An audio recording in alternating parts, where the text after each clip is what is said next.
34వ division corporator ఫామిదా గారి భర్తని రియాజు. గతంలో 15 నెలల క్రితం ఆదాల ప్రభాకర్ రెడ్డి గారు వాళ్ళ అనుచరులు మనం శ్రీధరన్న పార్టీ దూరంగా జరిగినప్పుడు నా మీద విపరీతమైన ఒత్తిడి తెచ్చి శ్రీధరన్నతో వెళ్లకుండా భయంకరమైన ప్రెజర్ చేశారు నా మీద. నేను 14 సంవత్సరాల నుంచి శ్రీధరన్న వెంటే నడుస్తుండా.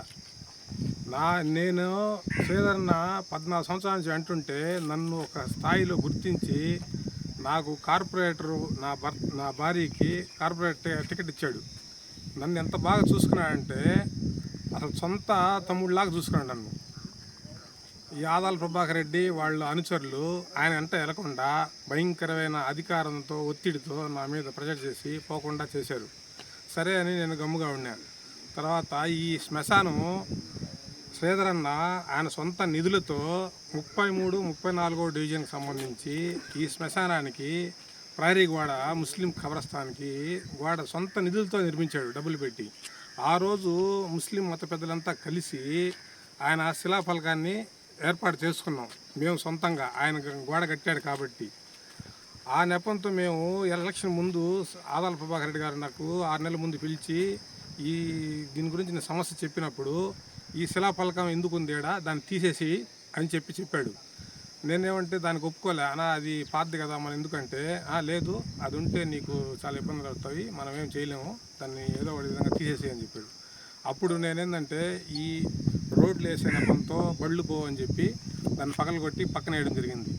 నేను ఎంత చెప్పినా ఎవరు వినలే. వాళ్ళ మనుషులు కూడా ఎంత చెప్పినా కానీ లేదు నువ్వు చేసి చెయ్యి, లేకుంటే నీకు ఇక్కడ ఏం జరగదు, డమ్మీగా ఉండాల్సిందే తప్ప ఎందుకు నువ్వు పనికి రాకుండా అయిపోతావు అని చెప్తే నేను గెత్తి లేని పక్షంలో ఆ నెంబర్ ప్లేట్ నా నేమ్ ప్లేట్ని తీసేసి పక్కన పడాల్సి వచ్చింది. శ్రీధరన్న ఎప్పుడు కూడా నేను 14 సంవత్సరాల నుంచి నేను వెనకనే ఉన్నాను. ఏ విధమైన తప్పు చేసుంటే నన్ను క్షమించు, నన్ను నీ తమ్ముడిలాగా అర్థం చేసుకో. ఎప్పుడు పొరపాట్లు ప్రతి ఒక్కరు చేస్తుంటారు, నేను కూడా ఒక పొరపాటు చేశాను, దయచేసి నన్ను క్షమించన్నా శ్రీధరన్న. నేను ఎప్పుడు ఇటువంటి పనులు చేయను. నాకు ఒత్తిడి ఉండడం వల్ల నేను దీని గురించి యాక్షన్ తీసుకోవాల్సి వచ్చింది. శ్రీధరన్న 3 శ్మశాన వాటిలు ఉన్నాయి. ఇక్కడ హిందూ, ముస్లిం, క్రిస్టియన్ ఖబరస్థాన్లు ఉన్నాయి. 3 శ్మశాన వాటిలు ఉన్నాయి. ఈ 3 ఖబరస్థాన్లకి గతంలో కూడా శ్రీధరన్న ఆయన దగ్గరుండి వీటికన్నిటికీ స్థలాలు కేటాయించి ఆయన దగ్గరుండి ఇవన్నీ ముస్లిం ఖబరస్థాన్కి స్థలం కూడా కేటాయించి ప్రతి ఒక్కరికి ఇబ్బంది లేకుండా, హిందువులకు కానీ ముస్లిమ్స్ కానీ క్రిస్టియన్స్ కానీ ఇబ్బంది లేకుండా చేయమని చెప్పాడు. మేము చేసాము. అందుకని దయచేసి నన్ను క్షమించన్నా, ఇది తప్పు జరిగింది. అది కూడా చాలా ఒత్తిడి చేశారు కాబట్టి గతి లేని పక్షంలో మనం చేయాల్సి వచ్చింది. దయచేసి నన్ను అర్థం చేసుకోవాలని కోరుకోండి.